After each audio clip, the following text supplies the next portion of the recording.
बिस्मिल्लाहिर्रहमानिर्रहीम। अस्सलाम वालेकुम वरहमतुल्लाहि वबरकातुहू। नाज़रीन, मैं हकीम खालिद महमूद नक्शबंदी मुजद्दिदी आपकी खिदमत में हाजिर हूँ और अपने चैनल पर खुशामदीद कहता हूँ। नाज़रीन, मेरा चैनल हकीम खालिद हर्बल क्लिनिक को सब्सक्राइब करें और बेल आइकन को दबाएं ताकि आपको हर रोज़ नई वीडियो मिल सके। नाज़रीन, हर रोज़ की तरह जो आज मैं आपकी खिदमत में वीडियो पेश करने लगा हूं वो है दायमी कब्ज़ के लिए, खूनी और बादी बवासीर के लिए, और वो बवासीर जो कब्ज़ की वजह से हो। और कब्ज़ को उम्मुल अमराज भी कहा जाता है। मसलन अमराज की माँ, मर्जों की माँ। ये कब्ज़ बहुत ही खतरनाक मर्ज है। इससे जितना भी छुटकारा जल्दी हासिल करने की कोशिश करनी चाहिए उतना ही बेहतर है। जितनी जल्दी आप इससे छुटकारा हासिल करेंगे उतनी ही आप बीमारियों से बचेंगे। अगर कब्ज़ है तो समझ लें कि बहुत सारी बीमारियां आपके जिस्म में अपना घर बना रही हैं, और कब्ज़ को दूर कर लेंगे तो बहुत सारी बीमारियों से आप बच जाएंगे। तबखीर मैदा जो है मर्ज, ये आजकल बहुत ज़्यादा मर्ज है और इसमें भी कब्ज़ का कुछ न कुछ अमल दखल शामिल है। तो कब्ज़ को ख़त्म करने के लिए आज का जो नुस्खा है बहुत ही मुफीद है। ये कब्ज़ ही नहीं बल्कि खूनी और बादी बवासीर के लिए मुफीद है। दोनों बवासीर हो तो उनके लिए ये नुस्खा बहुत ही मुफीद है। आप इसको इस्तेमाल करें तो इंशाअल्लाह ताला इससे बहुत ज़्यादा आपको फ़ायदे मिलेंगे। तो नाज़रीन, चीज़ें भी बहुत कम हैं। एक तो मुक्किल, इसको आम लफ्ज़ों में गुगल भी कहा जाता है। ये एक दरख्त की गूंद है, एक बहुत बड़ा दरख्त है जिसकी ये गूंद है। उसको आम मुक्किल भी कहा जाता है और गुगल भी कहा जाता है। ज़्यादातर मशहूर जो नाम है वो गुगल ही है, तो लेकिन तिब्बी नाम इसका मुक्कलवी है। तो आपने ये एक तो ये लेनी है। इसकी मकदार तकरीबन 95 ग्राम है। 95 ग्राम आप मुक्कल ले लें। इसके बाद पोस्त हलीला जर्द, ये आपने 35 ग्राम लेना है। पोस्त हलीला काबली, ये भी 35 ग्राम लेना है। आमला मुकशर, गुटली से साफ किया हुआ, ये भी आपने 35 ग्राम लेना है।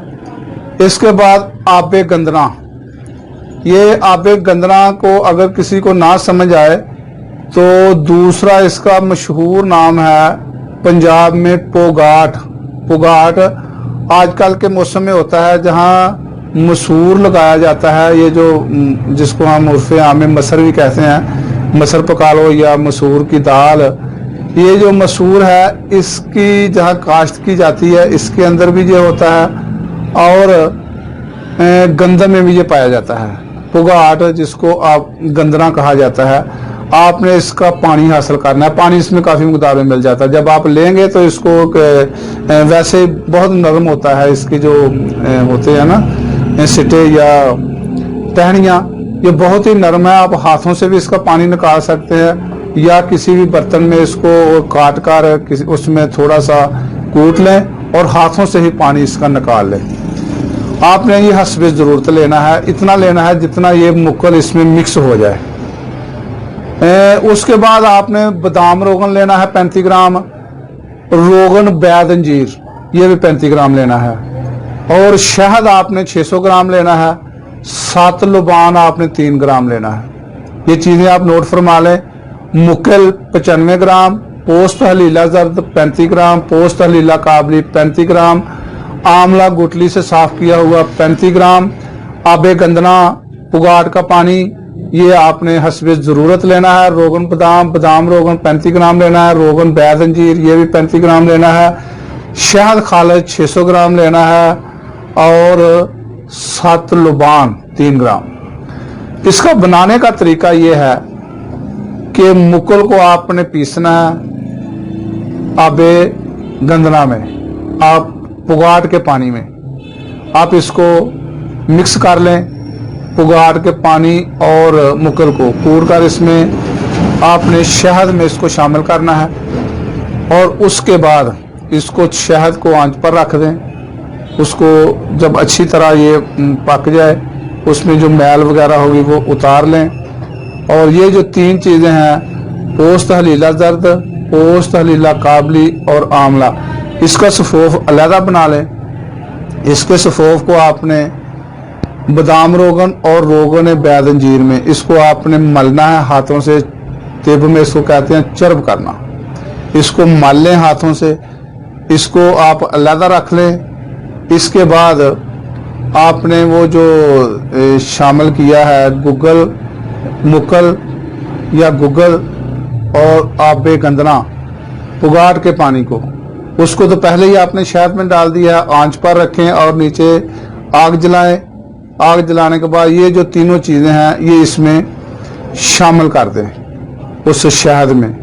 और जब ये कवाम गाढ़ा हो जाए उसके बाद आपने थोड़ा सा पानी लेना है, उसमें आपने जो 7 लुबान है 3 ग्राम वो इसमें शामिल करके उसमें डाल दें और उसको अच्छे तरीके से जब कवाम बन जाए तो आंच से नीचे ले आए, उतार कर उसको ठंडा कर लें। उसके बाद आपने शीशे के बर्तन में या जार भी इसको कहा जाता है उसमें संभाल कर रखें। और इसकी जो खुराक है ये 10 ग्राम आपने एक टाइम आपने लेनी है अर्क बादियान के साथ। तो इंशाल्लाह ताला लगातार 1 माह इस्तेमाल करें तो बवासीर की शिकायत भी जाती रहेगी, जो खूनी हो या बादी हो, और कब्ज की शिकायत भी इससे नहीं रहेगी। तो इंशाल्लाह ताला ये मुजर्रब नुस्खा है, आजमूदा है। आप इसको भी खुद भी आजमाएं, इस्तेमाल करें और दोस्तों को भी बताएं, उनको भी इस्तेमाल कराएं जिनको ये मर्ज है, और इस मर्ज से छुटकारा हासिल करें। और मुझे अगली वीडियो तक के लिए इजाज़त दें। खुदा हाफिज़। अस्सलाम वालेकुम वरहमतुल्लाहि वबरकातुहू।